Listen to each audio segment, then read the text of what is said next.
Hello and good morning. Good morning. It is another SDS webinar. Today, the focus is on local authorities. Are they in pole position and how are they going to get the growth that they need at the moment? So joining me today, we have SDS Director Andrew Markham. Hello, good morning, Andrew. Good morning, Christopher. Good morning, everyone. Thank you. And SDS and John Stevens, one of our favorite consultants. John, good morning. Good morning, everyone. There's Laura has just joined in her sports care. Hello, good morning, Laura. So to begin with, sorry, I need to get over to Mark Bagent. So Mark Bagent, you are one of our, you work with us, you're a great consultant, you're known very well in London. Welcome. Thank you. Once again, and then we have Mark Denton, and Mark Denton is the head of council housing growth in Leeds. So good morning, Mark, and welcome. Good morning, everybody. Looking forward to the discussion today. Thank you. Absolutely. And just before we get into it, Andrew, you set a lot of the tone and the questions for these webinars. So would you like to let us know what was behind this and why are we talking about this today? Well, good morning. There's a thing. I'm glad that I'm here. And you do have a baby that's due any hour now, so we need to say that too, don't we? Yeah, my baby's overdue. It's meant to come on Sunday, so this was we got John Stevens to cover me just in case I couldn't make it, but I am here. I'm checking my phone, so if I disappear, then that's probably what's happening. But obviously, yeah, local authorities are big players now at the table, aren't they, for affordable homes, and will be for the next seeable future, which is all good news. More players to do affordable homes. I'm working with SDS, is working with about 60, 70 kind of local authorities on a number of levels. Talking to a local council actually where I am here about some big scheme for 900 homes that they'll be looking to kind of purchase as well, perhaps. So there's lots of things happening in local authorities. So it'd be interesting to hear what's Mark's view and the two Marks, should we say? Yeah, the two Marks view on what's happening on the ground, where they are and what they're involved with. And obviously John's expertise in viability is always a source of information, which is always good. Great.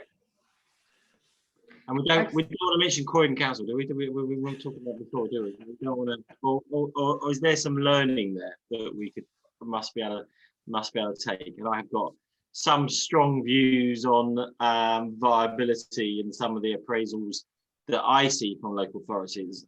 So you know, I can hopefully share and contribute from my experience as well. Thank you very much, Andrew. And just before we start, the idea of today is to ask questions, is to engage. People are going to be sharing, Mark Denton's certainly going to be sharing his plans from Leeds, but what we said earlier is what we want is for this to be an active conversation. So please do chip in with your plans, your ideas. We have comments you can write in the chat if you want, but on the questions in Zoom webinar, you can basically upvote other questions. So if you'd like to put in questions as they come, I will bring them in as appropriate, but let's have them as we go. It's great to just bounce around as we talk. So Christopher, explain that again. So we're on a new platform. This is a new platform. That's right. We are on a new platform, and hopefully my inbox isn't going to be flooded with dozens of people who can't join the webinar because of something that happened with GoToWebinar. So it is a more stable, better platform. And one of the great things that you can do in the questions is you can go in and see what other questions have been asked. We've made them all open so everyone can see the questions, and you can vote the questions that you like. So if you're sitting there and someone asks a question, you think, yes, I want to answer that too. That gives us an indication of how, of how popular things are. And yeah, so let us go straight to Mark Bagent. I'm just about to share my screen. And Mark, the floor is yours. Thanks very much, Chris. So I'm going to start with a shameless advert for the fact that on that website address there, you can download a couple of free guides that I've written. One is called How to Set Up a Local Housing Company. It's just been updated to reflect all the changes that have happened in recent years, including what happened in Croydon, which was mentioned earlier. And there's also a new guide on how to deliver a housing capital programme, a stock improvement programme, which is a new thing I've just put out there. So I'd be really interested to hear people's reactions to that as well. If you want to take me on to my first slide, really the key thing I wanted to get across this morning is that there is a huge diversity, an increasing diversity in delivery approaches. Councils across the country are delivering new homes in all kinds of different ways. So a lot of councils are doing this through their existing housing revenue account. They've got an in-house development team they've put together. They're expanding their capacity in-house. Some teams are huge now. I think Hackney have got something like 60 people working in their delivery team. Some councils are using their arm's length management organisations. So for example, a couple of years ago, I was working with Lewisham Homes, helping them put their development team together. And there's Nottingham, for example, has a very large Almo delivery programme. There are other councils, of course, that are setting up housing development companies. That's what that guidebook of mine is all about, how to do that. And one of the things we might get onto talking about is the different horses for different courses and why councils do different things. Some councils are doing more than one of these things, of course. Some councils are taking a multiple delivery approach, and there the challenge is to keep that coordinated and use the right vehicle for the right solution in each case. Some councils are still using housing association registered providers as development agents. And that can be really practical and really sensible way forward. What it doesn't do so well is build that capacity for repeat work within that council. So councils might do that for a while and then hope to build, or dare I say it, poach some of the best staff and get their own development teams going. On top of all that new build activity where councils are actually in the driving seat in terms of procuring and managing the whole construction process, there are quite a lot of councils who are buying new build homes from private developers. Sometimes that's through a Section 106 agreement where they buy the affordable element, which otherwise might have gone to a housing association. Sometimes they're building off the market new build homes because councils aren't just building affordable housing. They're acquiring other properties for a range of other reasons, whether it's temporary accommodation, whether they're interested in providing private rented accommodation, and so forth. The other thing councils are doing is purchasing and repairing existing properties. So this doesn't add to the supply of housing necessarily, but it certainly shifts that supply from maybe a poor quality private rented offer to something much better suited to the needs that local authorities are trying to meet. That could be buying ex-right to buy properties, buying from private rent sector landlords, sometimes buying whole portfolios where people are getting out of the buy-to-let game, sometimes even buying ex-housing association properties from registered providers. I've got examples of all of these if you want me to come on to give case studies, but I'm trying to keep to time and not get diverted into all of the examples. The other thing is conversion of non-residential buildings. So we're all familiar now, I think, with permitted development, where typically an office block is turned into housing. Quite often the standards in the private sector have been very poor, but local authorities are able to do this and demonstrate how to do it well. And that's certainly happening with local authorities, probably happening before COVID, but certainly now after COVID, realizing they don't need all their office buildings. They might have old buildings that they can use for a different purpose. And housing is a good one. The next thing would be to talk about joint ventures. That could be another whole seminar, I know, between councils and private developers or housing associations. Quite often this will be a really good opportunity for a council that hasn't done a lot of its own development, but wants to learn and develop that expertise by working with a partner. Sometimes it's to do with the scale and the level of risk.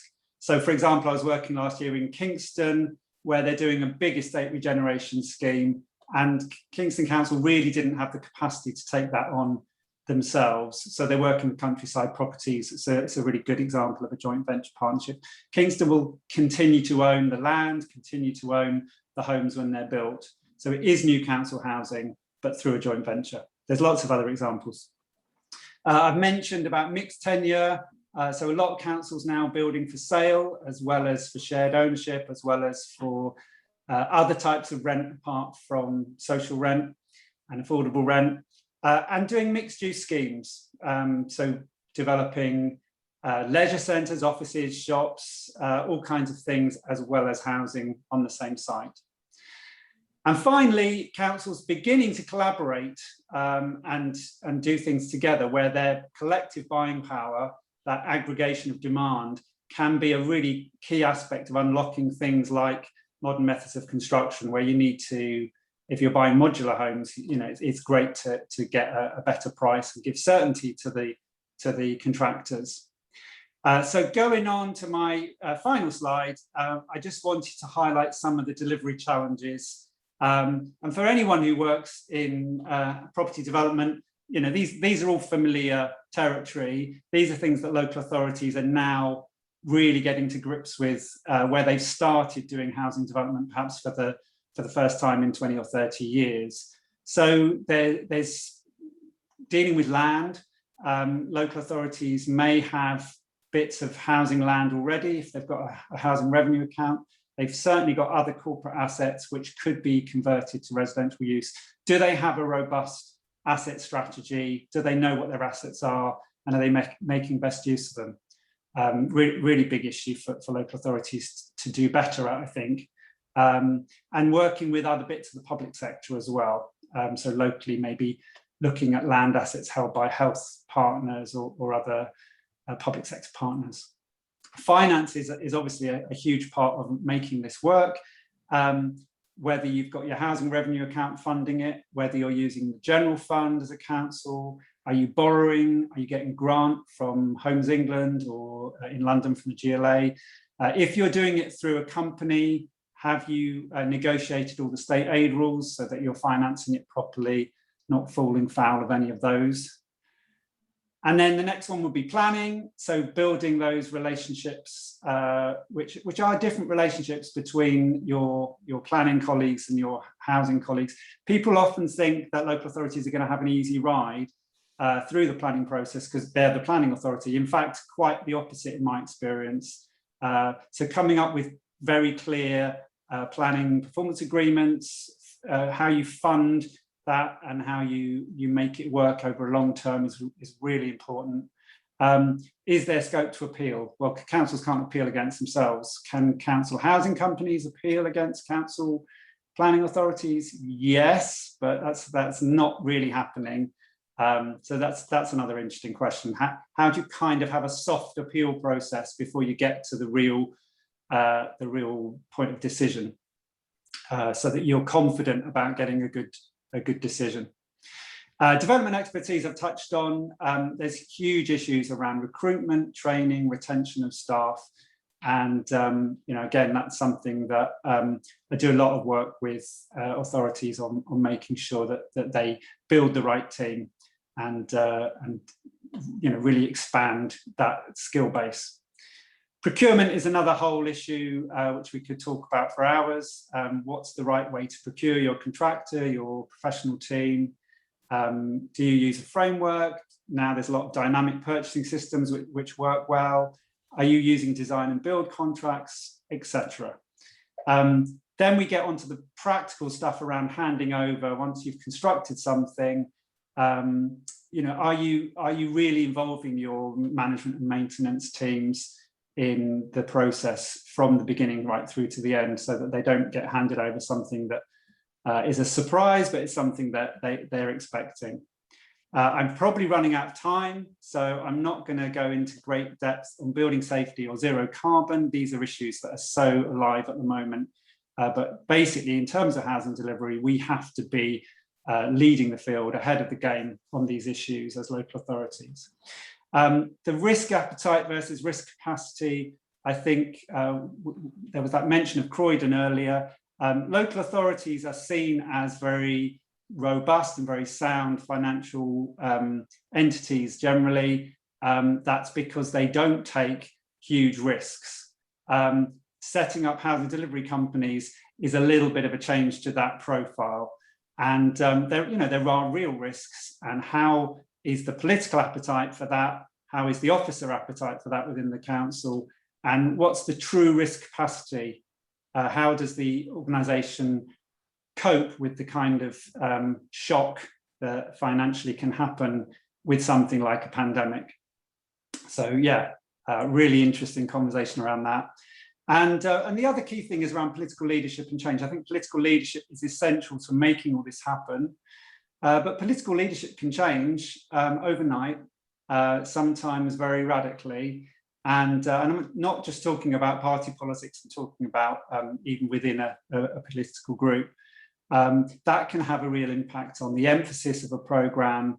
And it's really incumbent, I think, on people working in local authorities to do everything they can to protect their programme from being knocked one way or another by political change and keeping it delivering, which generally is in everyone's political ambitions and interests.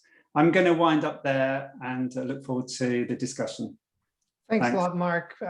Housing and the NHS are a political football, as we all know very, very well. I'd be very interested to see how people are able to protect their programs in that. Let's just go on to Mark Denton's presentation.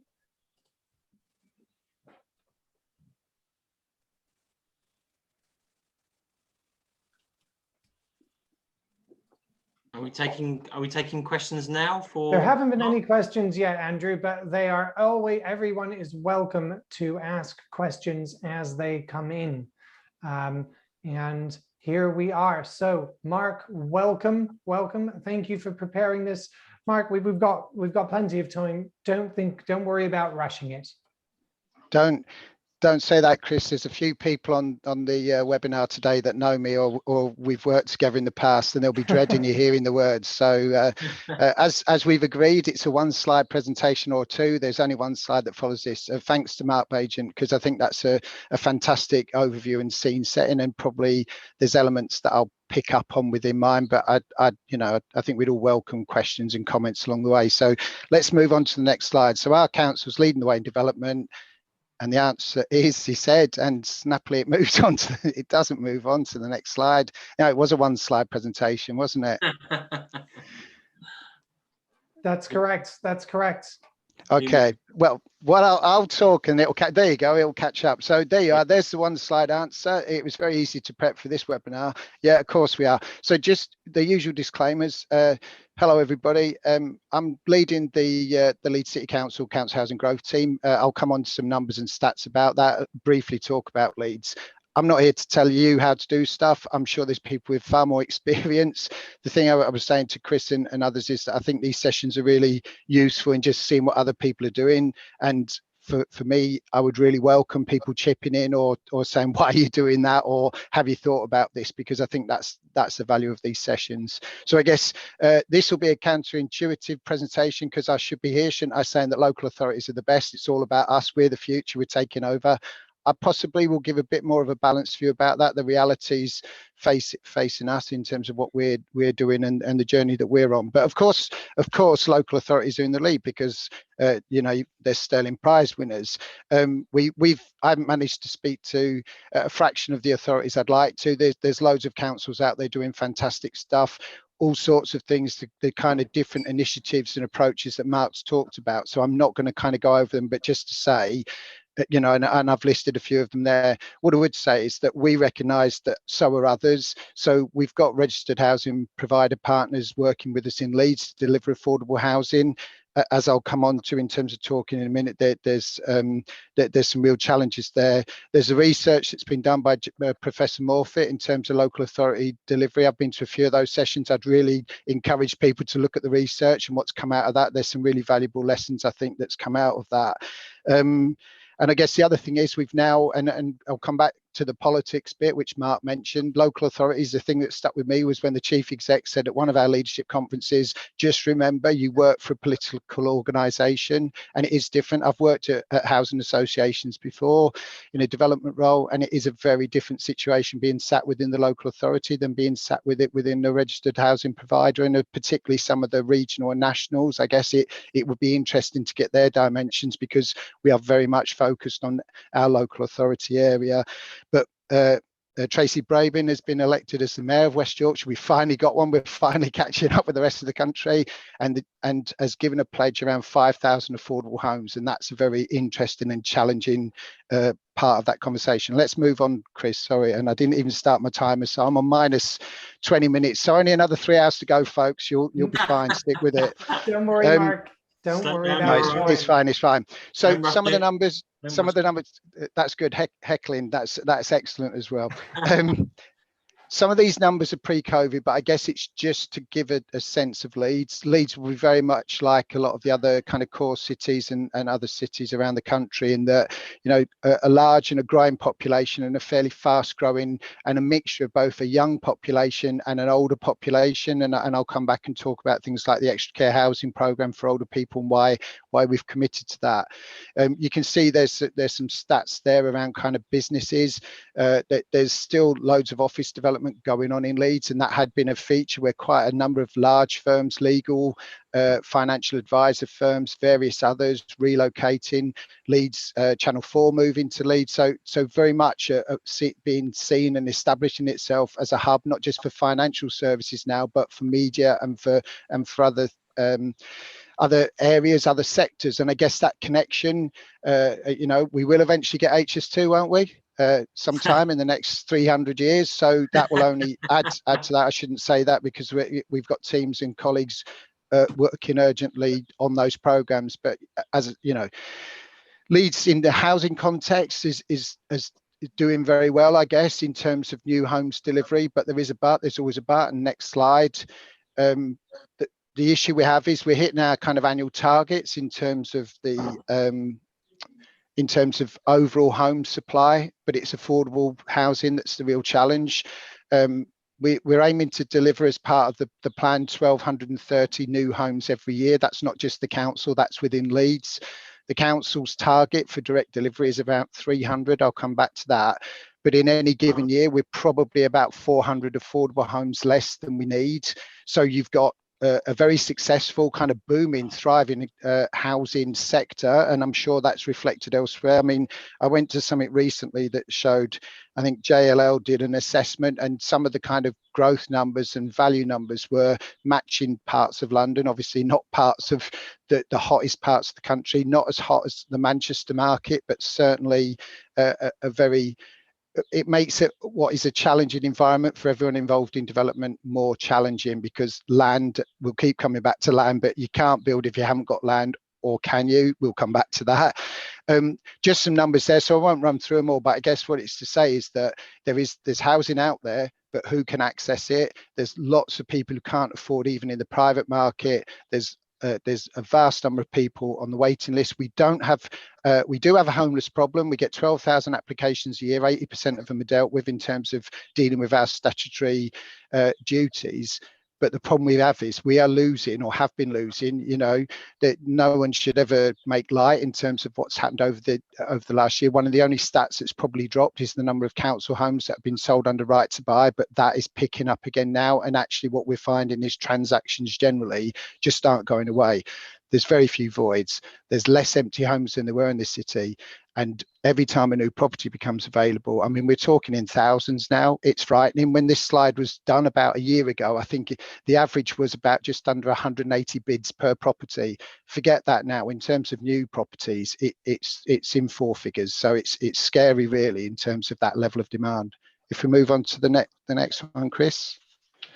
Sorry, this is all a bit background. What are you doing about it? I'll tell you in a minute. Sorry.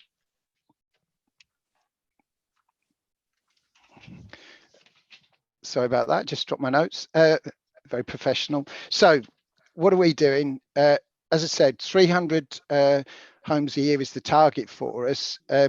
So we are saying we've got to try and deliver 1,500 by March 2025. We're on with that, I think. You're just checking. Yeah, I'll come back to what we're actually doing in terms of that. We've recognised the need to buy some properties, so that program is in addition to Section 106. It's not the 106 program. So Section 106 acquisitions are through registered housing providers. Some of that is around brownfield land programs. So we are looking very carefully at where we buy as well, and making sure that the whole point of those programs was to introduce mixed tenure into kind of large estates. Anyone who knows Leeds, there's some very large kind of post and pre-war estates that are still there. Obviously large numbers of right to buy, but still a lot of it out there.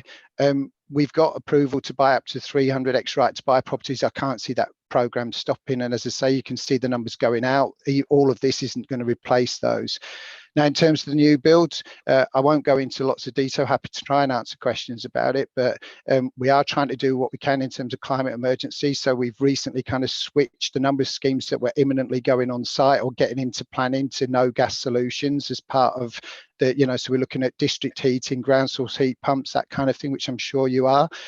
All costs money. That's great. And at the same time, and back to the politics, the Labour administration that runs the council, the Labour manifesto, if you like, around housing was that affordability should be around 30% of local average income.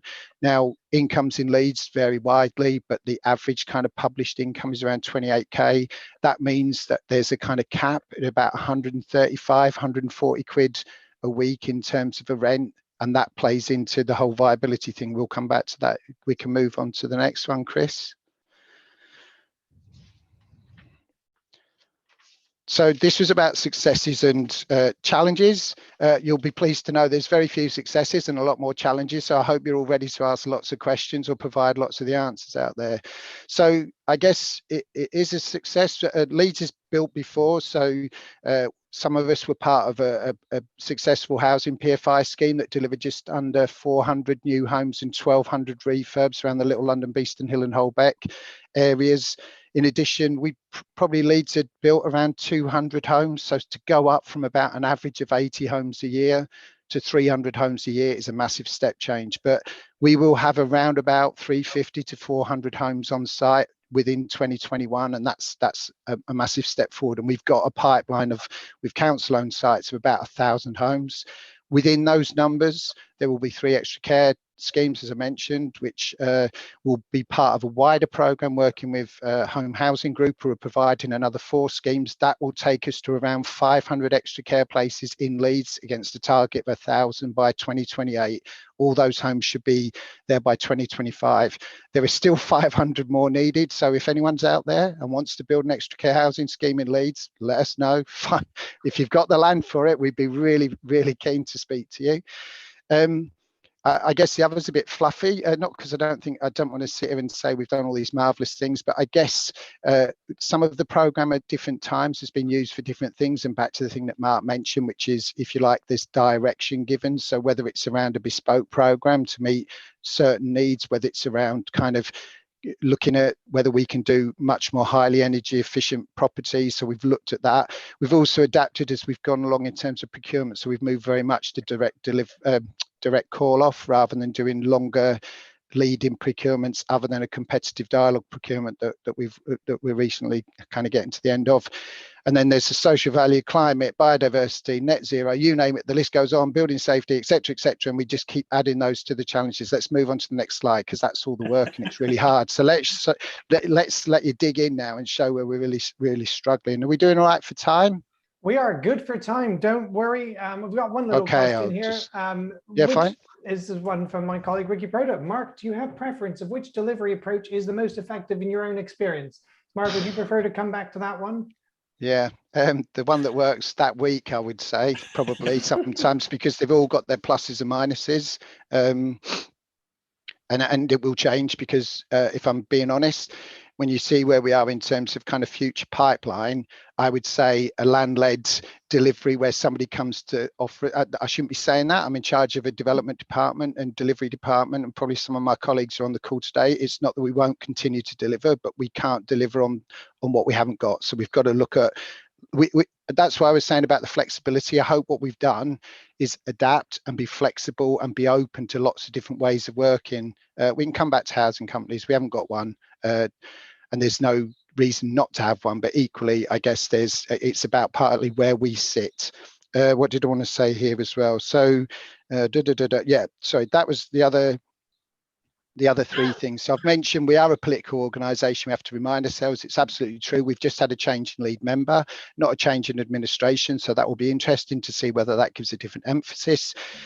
We've done a lot of kind of, as we've been trying to get on with this, working out what we are about. Who are we? What do we want, as in the council team, and where do we fit? And recognising that we've got experienced registered housing partners, provider partners out there, and not trying to mimic either them or developers, because we've equally got lots of developers. We've bought homes off a developer. I don't want to embarrass them, but they're achieving really high EPC standards. They're delivering a really good high quality product, and we want to work with other developers who are willing to look at selling us similar product, because we're not here being pure, like only we can build. We're certainly not. We're looking at what that can give us. I think the other thing that Leeds is putting into place now is trying to do something about site finding, but recognizing that's an incredibly challenging market. But the other thing is there will be a report to an exec board later this year which sets out our whole approach to affordable housing delivery, recognizing the deficit that I talked about earlier. So hopefully trying to set out some different options, delivery models, not that we think could work, but actually things we've considered and what we would like to promote and support, rather than just trying every tool in the toolkit, if you like, because there's an awful lot of different ways of doing it. And I don't think I'm going to answer that question, Chris, because I'll try and think of an answer, but I don't think there is a right answer on it. Yeah, let's flick. We're on to No challenges. worries, So the specification, I don't know if the rest of you found it, but it just keeps moving. I think MMC has been difficult to land. So I'm not allowing you panel to come in. Do you want to come in? Sorry. I said I wouldn't. What you're displaying is actually the breadth of the whole agenda that you've got to engage with. And I think the key is how do you refine that? How do you target, and how do you do the best you can in the moment with such a wide agenda? Yeah, that's what's coming across to me. Is it that, or a scrambled mind? Hopefully it's just the reality of dealing with development, John, I think, isn't it? And the fact that you don't just get told go build a house. It's so much more. It's so much more than that. It is, from the experience that I've seen of actually going into lots of different local authorities who are all at different stages of delivery, but usually it's a high political ambition, and also combined with being a statutory housing body, and thinking, what I'm hoping to see is the emergence of smarter activity. And you're starting to talk about it, about not mimicking others and not excluding others, but actually working and combining with others. That's what I've been surprised when I've gone into local authorities, is actually, why aren't they doing more with housing associations and joint ventures and taking the skill set? Because local authorities have the agenda, they have the resources, they actually have very good finance and sometimes land behind them.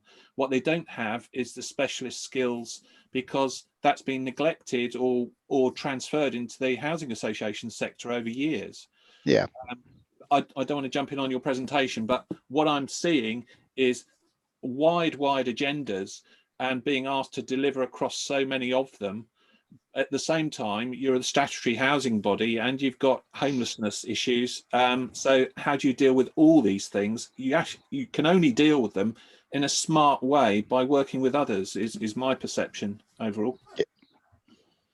Yeah, I think that one of the things that's happened with us is that being now placed within the City Development Directorate, which is where the kind of professional and places professions sit, will give an opportunity to review again our delivery model, how we're going about stuff and what we choose to do and not do. Now, having said we're not, and I'm going off this slide, but I'll come back to it. We are looking at mixed tenure but we're not looking to. The reason we would never, and I'm speaking as a bit more of a personal view rather than kind of the executive view, although it has been discussed a couple of times at exec board, is we haven't set up a housing company because we think they're bad. We've looked at all the options with housing companies, and for us, in terms of what we're looking to achieve, as in the council is predominantly about providing homes for rent. So we don't need a housing company for that. And if we want to do some housing for sale as part of a mixed scheme, we can do that through the HRA. So again, we don't need to set up a housing company to do that. Equally, there are developers that provide entry-level starter homes, and there are lots of very well-organised, experienced RPs, an increasing number of larger RPs coming to look at Leeds and coming to work in Leeds who've got the experience. So we are not looking to compete with them. We are looking to complement them. I guess the challenge is, and always has been, being perfectly honest, is as the lead of an in-house council delivery team, do I want asset colleagues to hand over all the council-owned sites to registered housing providers? No, I don't. Does that mean that all of them come to me? No, they don't. Some of them have gone out as ring-fenced exercises. So it's very much trying to be more strategic in terms of where we can add something. I guess quickly moving on, because but yeah, it's much better if people chip in. Just put your hand up because I won't stop. I did warn you. We have plenty of questions, Mark. No, that's fine. You get through it. Yeah. So I guess the thing that on the previous slide, I was just going to pick up on the regeneration one, was just sometimes it feels like if we didn't intervene, who would? And that's the difference with the local authority. And maybe, you know, sometimes with RPs, some of them are very locally based. They are in Leeds, have been in Leeds, are part of Leeds and part of the community and absolutely committed. Not saying that people who aren't based locally aren't committed, but you might take a different business and commercial decision about an investment if it was part of a portfolio that stretches across the whole of the north of England than if you are just about Leeds and nowhere else. But that there is room for everybody. I hope I'm making that clear. I'm not saying one thing is right and one. It's not about localism. It's about getting affordable housing delivered in Leeds for us, I guess. Just moving on then. Yeah. There were some other lessons. I haven't covered them, but it was just the awareness that some of the sites that we've got are long-standing empty sites. They've been looked at many times before and always discounted. They're always too difficult. You go and look at them. They might be the last bit of green space surrounded by a load of other properties. They used to have houses on them, and you're kind of impacting people. So that's where the kind of community impact comes in. And we've had opposition to sites both from elected members and from community in terms of you know, it's just that perception that people are losing those last bits of green space. So the place argument does come in. Sorry, I'll take the hint to move on. Yeah, I guess in terms of does it stack up? So again, echoing the stuff that Mark talked about, we know most of the stuff that comes to us where people have got a site potentially, it needs mixed tenure, and in the end actually it probably needs so much mixed tenure or shared ownership that the level of affordable housing is reasonably minimal. And it's partly do we have the appetite for that, do we have the skills for that, and is there somebody else that's better placed to do that? The other thing that we've been offered quite a lot in Leeds is to solve the homeless problem that I'm not saying we haven't got, but not in the same way that maybe some others have in terms of meeting statutory requirements. And that's this kind of income strip model, which is we'll lease you something, or you'll have something for 40 years, and that hasn't been attractive to us. We would rather purchase. We can use that power that kind of blue chip credit rating to support those schemes, but not to support an external income stream to another organisation. So I guess they're difficult. So quickly, everyone knows about market pressures now. We're seeing cost increases across all the schemes that we're working on. We're seeing supply chain issues. That is going to be a factor that just adds to the problems. I mentioned the rents before. You know, obviously people know about affordable rents and the 80% stuff, but 80% in a low market rent area doesn't help with an expensive site and looking to try and deliver social rent, and in particular social rents lacking. So that's where we think and would like more, I guess, more grant, subsidy and support to make those schemes happen. And that's a challenge for government, because obviously they're about delivering outputs and delivering unit numbers, and how do you balance that? The other thing is we are looking at some stock replacement, but again, that impacts the level of subsidy that you can bring in. So it does kind of almost not prevent, but makes it challenging for local authorities to do. That's clearly, I think that's what a lot of London authorities have been doing for some time now, is knocking down something they've got and rebuilding it, much higher densities with more units. And I guess the values there have helped them make those stack up. It'd be interesting to hear what people have to say about that. That doesn't work quite as well in a lower value setting, maybe in a more a less hot market area than maybe some of the areas that type of scheme works out. Next slide, Chris. We're nearly there, aren't we? So I said kind of looking forward, it's kind of build or buy, and I guess that kind of echoes, John, what you were saying, which is how much of that is us. I mean, the good thing is we are pinching people back from the private sector, because apparently it's really hard work. Then it's dead easy when you work for a council. Please hope there's some local authority people on today that are going to say it's not that easy. Actually, I've worked in both. I'm not sure it's that easy, and I don't think it's that easy for any of us working in the current day and age. It feels like it's always getting busier and busier, but we are getting some of those skills in-house as well. But I think we've recognised that. Land, and land. It's always the same, always has been, always will be. And I guess I've talked about the strategic, as hopefully, that I've said, it's not just about us, but we're trying to do our bit. And the other bit is kind of, the product. Look at what's being built. Is it what people want? Is it going to be the stuff that gets kept for the next 60, 80 years? Or is it actually going to be the next lot of problem stuff? And you look at some of the development typologies that are being delivered, and it's kind of, is that really help and replace? And I guess a lot of cities will have an issue now, which is, what do you do with that city centre? Are we going to return to the old world that was there before? Or is it going to be a new world, and are more people going to live in the city centre, and who's actually going to live there, and who can afford to live there? Yeah, that's next. Just some pictures now. You'll be relieved to hear there's no time for questions. There is time for questions. So just there's an extra. We're doing stuff. I've told you about that. Move on. It's fine. That's the one. Yeah. So yeah, that's it really. I guess upscaling is challenging anyway, but upscaling when you haven't got a full pipeline to deliver everything you want is really difficult. Talked about that. I think hopefully the points there are made. I've said it. I've said enough. I've talked enough. Yes. I've got more words, but you don't want any more. I'll stop there. Thanks. Thank you so much. Thank you, Mark. That was great. So we've got, the questions have flooded in. There's a lot here to get through. I'm going to try and see if I can prioritize as best as possible. So to begin with, Martin Stanels, and I believe he's from Wickham. Hello, thank you, Martin. What do you do with a very risky S151 officer, but potentially a large delivery program, which Mark Bajan has kindly come in and answered? A gentle, gradual process of education and persuasion. Use examples from elsewhere to show what can be done. Get a more pro-development S151 officer from another council to come and visit. So thank you very much, Mark. That was great. John, would you like to chip in on that? Well, what I've seen is probably echoing what Mark has responded on, but I've been in a local authority that actually the housing development side sponsored a dedicated planning officer for a while to look at their affordable housing schemes. And it's a case of hearts and minds and working out of these silos that have occurred.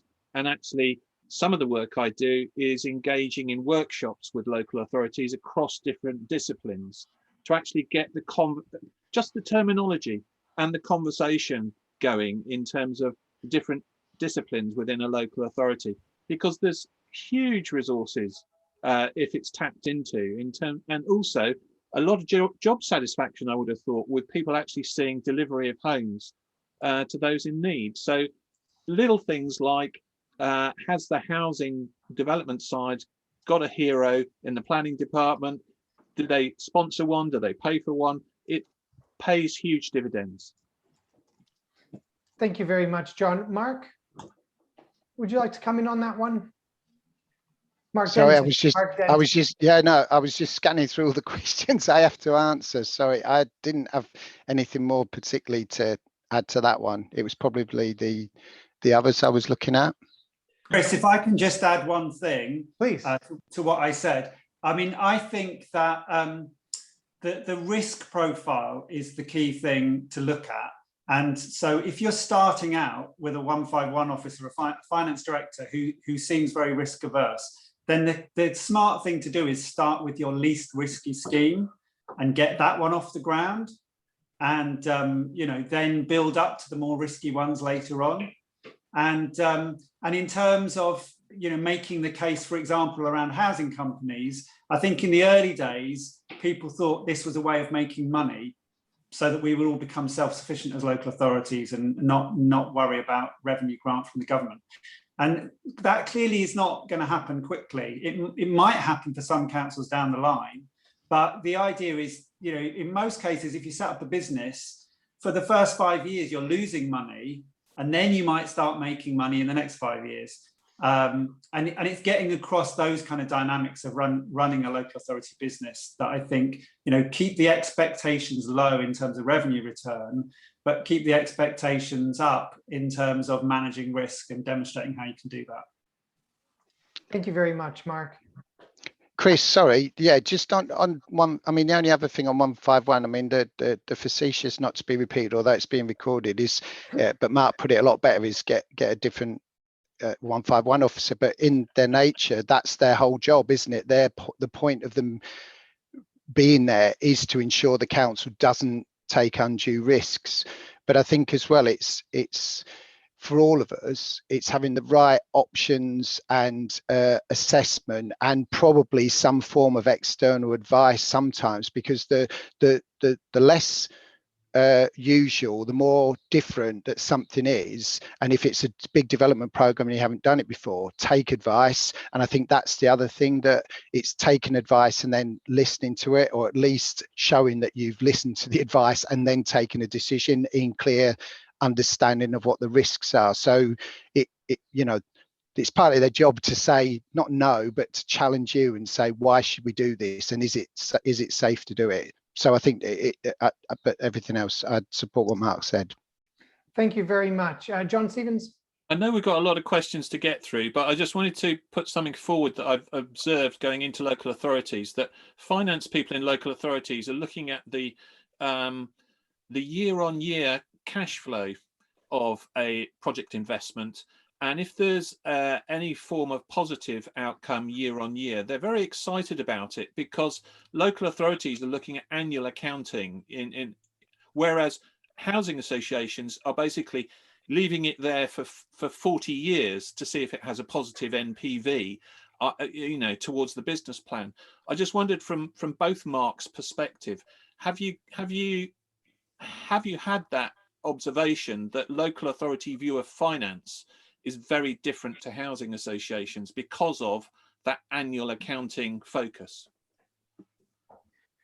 Yeah, my short answer to that is yes. I think councils are beginning to explore longer term business planning. I mean, most of them now have a 4-year horizon in terms of their financial planning, but that can be thrown off at very short notice in a particular year when there's a particular crisis, as we've just experienced. I think that the idea of long-term investment planning is something that is still very new, and local authorities aren't just investing in housing development, they're buying shopping centres and other things they're doing with capital. And so they are beginning to develop this kind of long-term capital investment mindset, but it's still very early days, and I don't think the book's been written on it. Maybe that's my next one. There's an opportunity, Mark, I was going to say.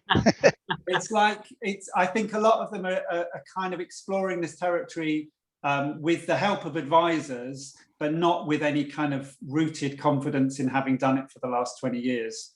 And I think that's the challenge. It's still really new. Just a couple of things quickly to add. I think I totally agree again. 30-year HRA business plan. So you've got a housing finance and corporate finance. That's another one. So obviously a housing company would sit in the corporate side, and the corporate side will do lots of other investments, but then suddenly housing says, but it's got to work in 30 years. And we're now moving away from that. So I think that will be helpful. And it's absolutely, as John said, that for a lot of people, there's frustrations around this kind of annual budget round or annual assessment, and it's and I think it does need looking at. So yeah, it's an area that there is definitely a book, and there's go for it, Mark. I'm sure it'll be a really good book. Brilliant, brilliant. Well, the inception of the book happened live here this Wednesday. Everyone watching, please remember that. I'm going to go to a really interesting one, just slightly off from what we've been talking about. So this is Carl Timberlake. Now, Carl, I know Carl quite well. He is one of our ProVal users. He does land packages, and he's the development director of V10 Homes. And Carl has asked, if we had a land-led package deal to offer, why would we deal with a local authority ahead of a registered provider? Simple answer. You potentially can get more money. Potentially. I've had the experience of working with some RPs that, you know, there are certain deals they don't want to do. For whatever particular reason, they've worked out their business plan. They've worked out how they want to do business for the next 5 years. And, you know, you can offer them something great, but there's like, it doesn't fit with their mindset. So I would say that if you've got a local authority that's more open-minded than some of the RPs around, then you'll get a deal. It also depends on, you know, the type of sites that you're looking at.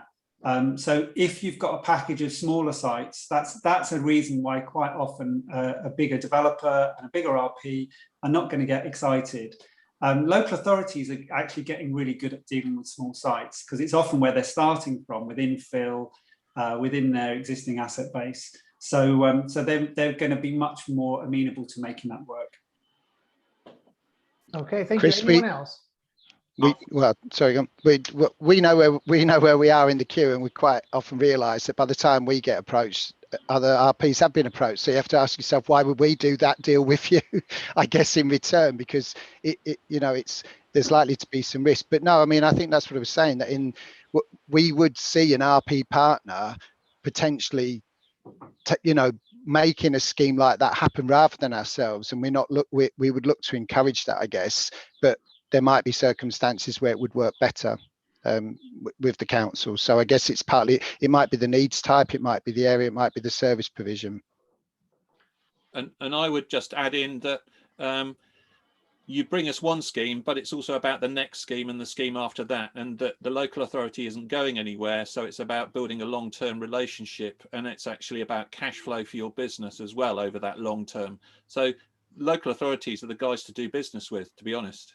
Yeah, and I echo that. I mean, I've done some bids with local authorities in the southeast region, and they've outbid RPs and private developers, and they can turn some of these schemes into 100% affordable with a bit of trickery pokery on the viability side of things, and they can look at things over a longer period sometimes than some of the RPs, so therefore can make it more workable for both parties. Excellent, excellent. Thank you. Let's move on. I've got Joel Owen here from First Choice Oldham, and Joel's one of our customers. Hello, welcome, Joel, and thank you for taking part. Joel, I am surprised that you have identified staffing, including recruitment and retainment, along with having the right skills and experience. How many staff are supporting the delivery of 300 homes per annum?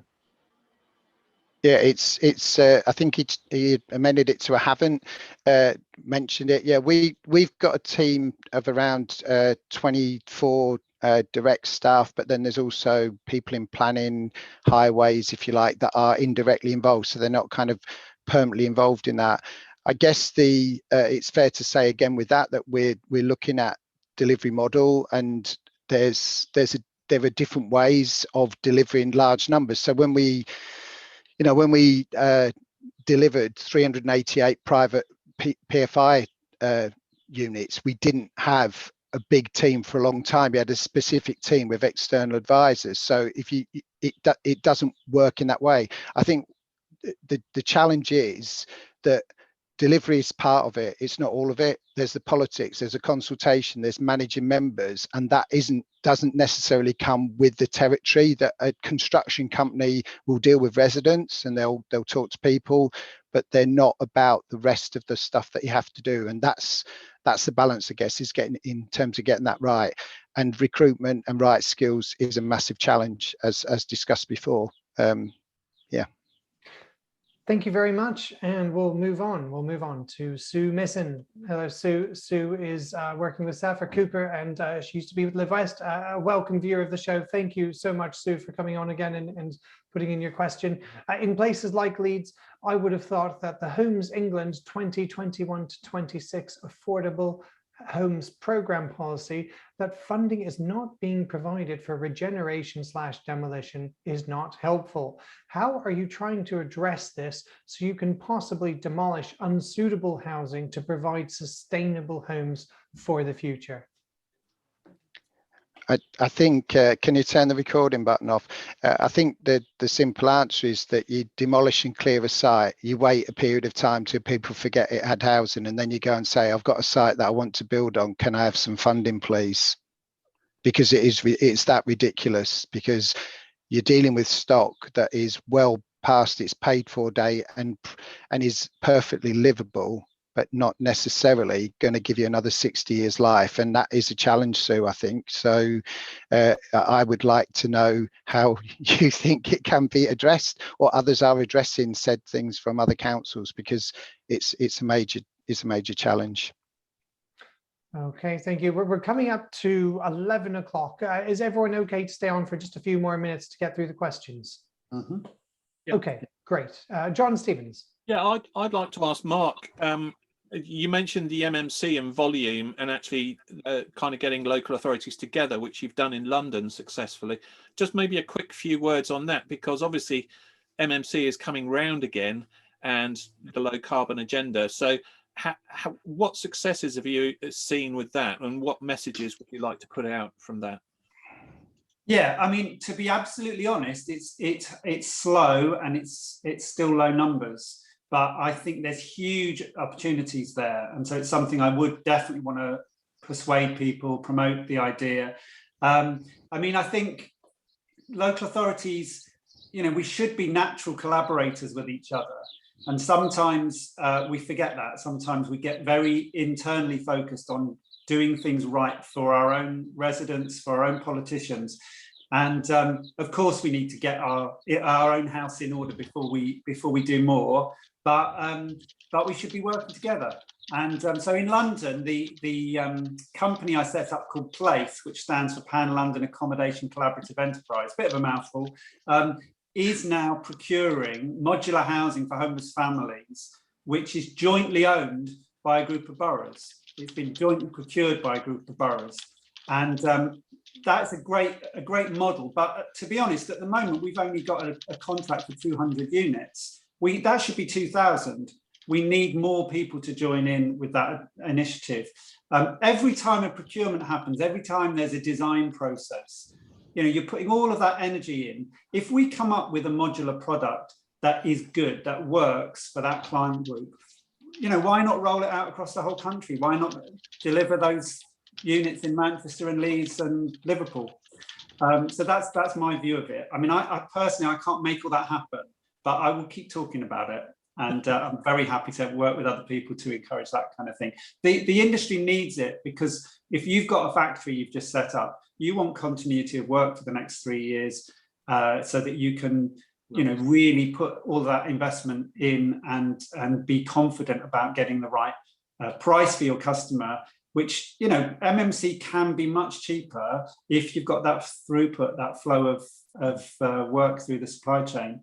And at the moment, it's still, start, stop, and it needs to just be start, go, and keep going. And is this for emergency crisis housing rather than general needs housing? Is it for homeless? Right. So the product that we've done in London through PLACE, it's designed to be movable from one meanwhile site to another meanwhile site, but in every other respect, it is meeting all of the requirements of general needs housing. So these are family units. They're 2-bed and 3-bed modular flats. They can stack up. They're not just on the ground floor. So there's access to upper floors. All of that's been modularized, so you don't have to do anything like kind of concrete cores or anything like that. It's all modularized. It's all factory built. It just turns up to site. As long as you've got the ground ready, you can build it.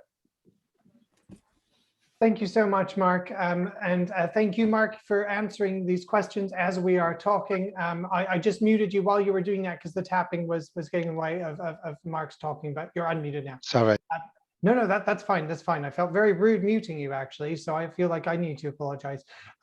Right, so Joel You'd be Owen, the only one. Joel Owen is another one here from Joel Owen. Thank you very much. How are the council funding their program? I presume HRA, Homes England grant, right to buy receipts. And we have one from here from Victoria Smith, I believe, is it Wiltshire? I think so. Commuted sums, section 106 planning games. Mark, what would you like to say about that? Mark Denton. Yeah, I've tried to push an answer through to say it's borrowing and right to buy receipts predominantly at the moment because of all the right to buy activity that's happening in Leeds. We've tended away from Homes England grant because historic rates were low, but we are going back and trying to get access to that. But it's generally borrowing and right to buy receipts with HRA as required. But if that's the major part of it. Okay, thank you very much. And shall we move on? Okay. It might just be worth reminding people that the government is still not allowing local authorities to use their right to buy receipts as flexibly as they would like to. So if you get grant from Homes England or the GLA, you can't combine that grant in the same building with right to buy receipts. You have to keep the two completely separate because the government view it as a double grant. So that lack of, when we were talking about how finances are different within RPs, I mean, RPs have got some restrictions on recycling grant, but basically if they get capital receipts in, they can do what they like with it. Local authorities can't do that. Okay. That's very, very worthwhile note. Thank you, Mark. Anyone else have anything to add on that before we move on? John. Just very quickly, Mark in his excellent book about setting up a housing development company references on loaning from local authorities. I haven't seen much evidence of that, Mark, out there. Is it because I'm not looking in the right places? Is it happening, or is it an idea that No, evolve? It's happening all over.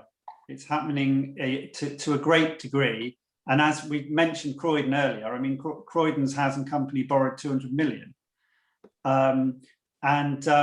The issue with it, well, there are a number of issues with it, but the main issue with it is that if you set up a company that is a profit-making company, then the way you lend to that company, you can't just borrow at public rates and lend at public rates. You have to lend on a commercial rate. Yeah. And what that really means is a huge debatable topic. Some of those rates that I've seen quoted by some advisors make development unviable. Yeah. Because if you look at a new startup housing company and you think, well, it hasn't got any assets, it's not got security, it's not got a track record, maybe you should be lending at 10%. That doesn't work. If you can get that down to 5%, you might have a conversation to be had if the tenure mix is right. It's those kinds of things that are really significant. And that, I think, is where Croydon went a little bit awry with their lending model. I was going to ask a question, actually. Obviously, I've been working with Mark Denton at Leeds. I'm doing appraisals and a team there and looking at regeneration and using ProVal. And they've been very willing to suck up information and look at viability. And my experience is some of the London or the local authorities that have set up private companies, the relationship between the council and the private company is somewhat complex. And can be quite strained, and is that holding back delivery? And then they get into the political cycle and that again is holding back. Leeds, who I've done a lot of work with, have just run with it because it's internal and they've been delivering it, and it's some of the schemes that we've been involved in. Mark Denton is quite interesting, isn't it? And so, what's your experience of that, Mark Bajan, across the sector? Yeah, so I would say that I've given a lot of people advice about keeping politics out of company boards. And, if you've got a leader or a cabinet member who's ambitious and they want to set up a company, it's natural that they want to be the chair of the board, but it's actually a really bad idea. It's far better to have officers who are charged with doing this as part of their job, and non-executive people from the business who've done it before in the private context or the RP context to support them.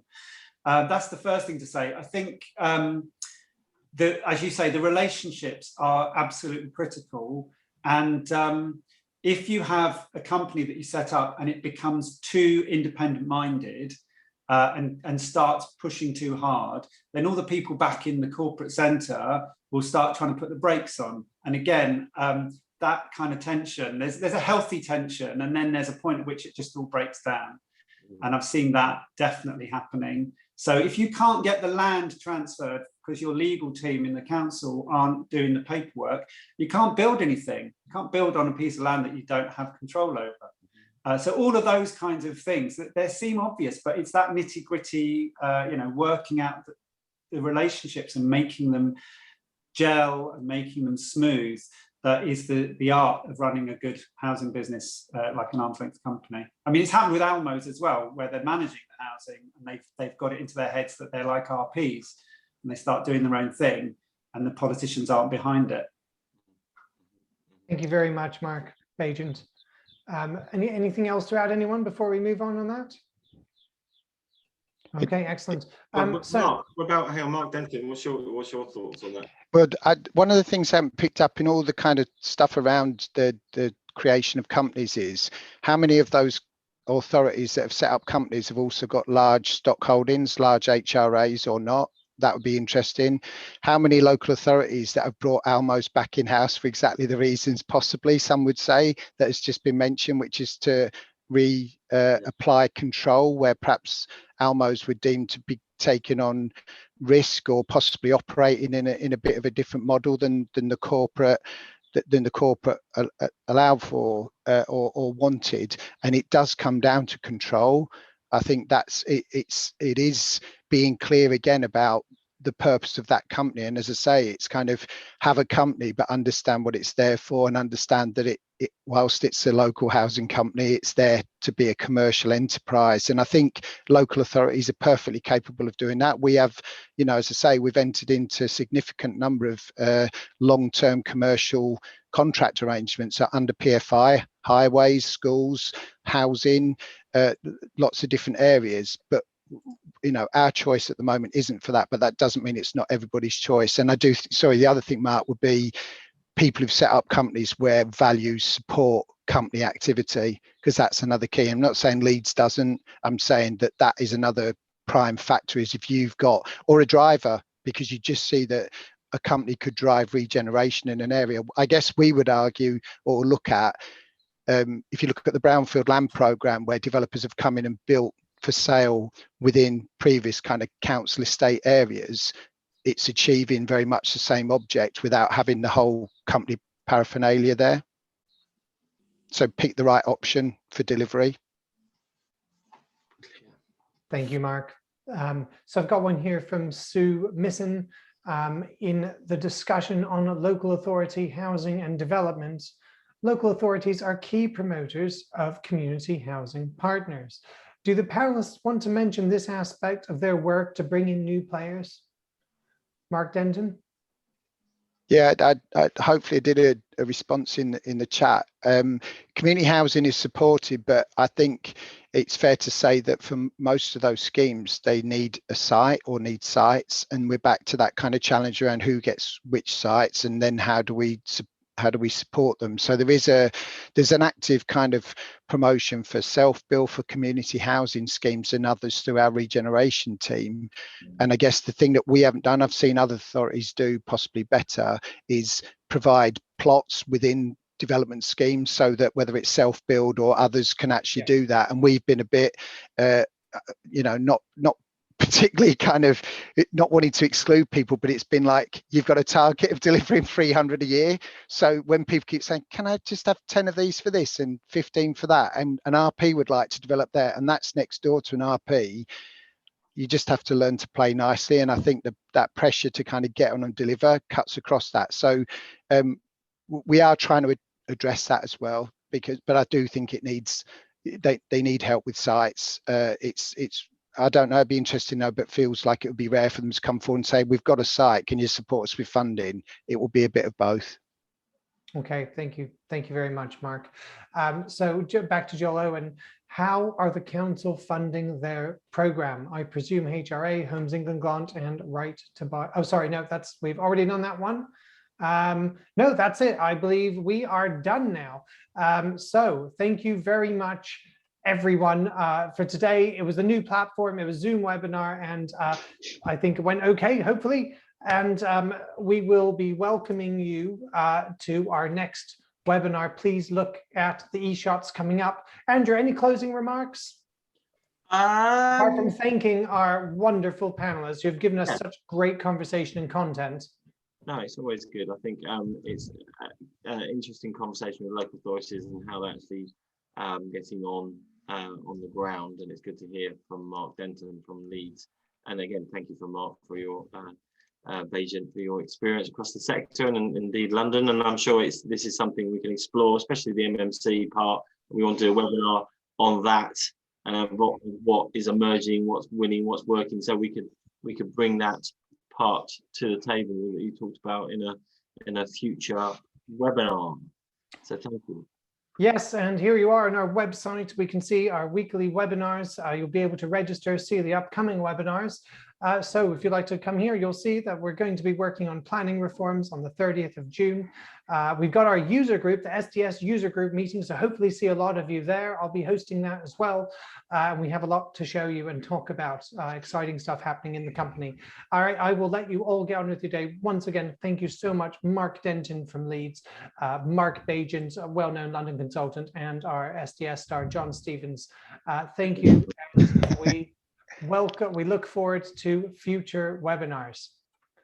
Everyone, have a really great week. Thanks a lot. Thanks a lot. Cheers. Bye-bye.